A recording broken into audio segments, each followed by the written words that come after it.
નમસ્કાર મિત્રો, વનિતાની વાનગીમાં આપનું સ્વાગત છે। આજના વિડીયોમાં આપણે બનાવીશું એકદમ હલવાઈ સ્ટાઇલ તિલ ગજક બરફી।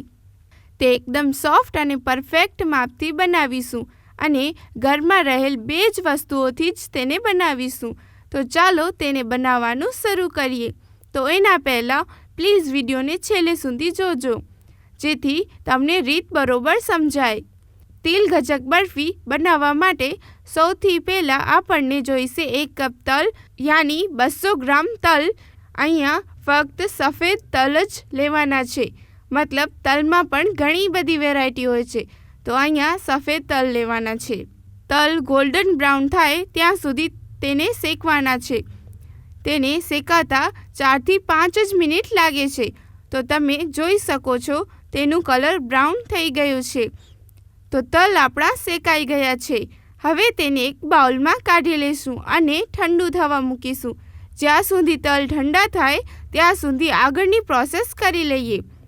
તો એક કડાઈમાં 1 કપ ગોળ નાખીશું। અહીંયા આપણે તિલ ગુળ ગજક બનાવીએ છીએ, તે માટે ફક્ત ગોળનો જ ઉપયોગ કર્યો છે। 1 કપ ગુળ 200 ગ્રામ જેટલો છે, જેટલો તલનો માપ તેટલો જ ગુળ લેવાનો છે। હવે તેમાં 2 થી 3 ચમચી પાણી નાખીશું। હવે તેની ચાસણી બનાવી લઈએ।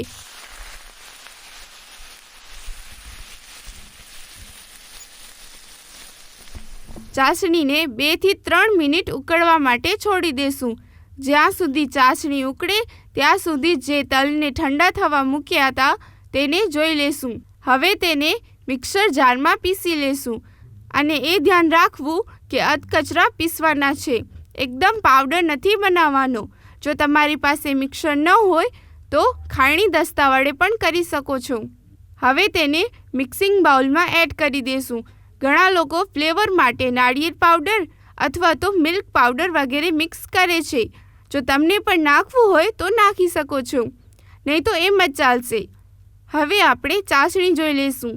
તો ચાસણીને હજુ વાર છે, તેને 2 મિનિટ ઉકળવા દેશું, કેમ કે ચાસણી હજી પાતળી લાગે છે। તેને હજુએ થોડી જાડી થવા દેશું।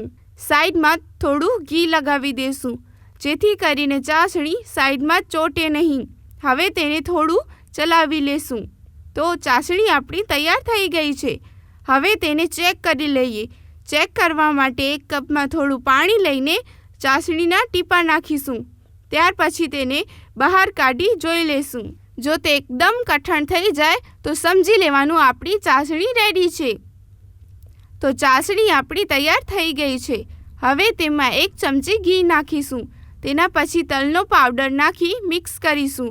જેમ જેમ તેને મિક્સ કરીશું તેમ તેમ તે એકદમ ટાઈટ થતું જશે। ચાસણી બની જાય એટલે જલ્દી જ ગેસ બંધ કરી દેવાનું। હવે તેને ઠંડુ કરી લેશું અને જેમ ઠંડુ થશે તેમ તેમ કડક થતું જશે। હવે એક પ્લેટમાં થોડું તેલ ગ્રીસ કરીશું, તેને પ્લેટમાં કાઢી લેશું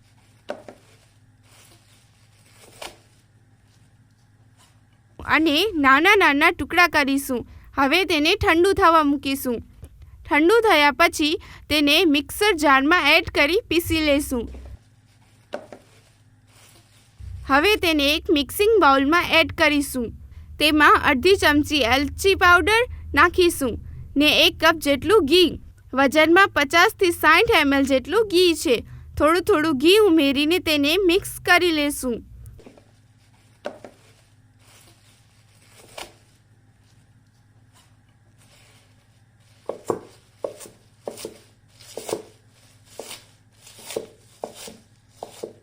તો મિશ્રણ આપણો રેડી થઈ ગયો છે અને લાડુ જેવો બનવા લાગ્યો છે, તો તેનો મતલબ છે તે એકદમ રેડી છે।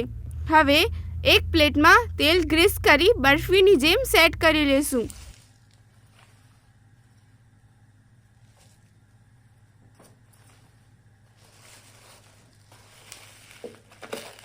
હવે ઉપરથી થોડા તલ ગાર્નિશ કરીશું।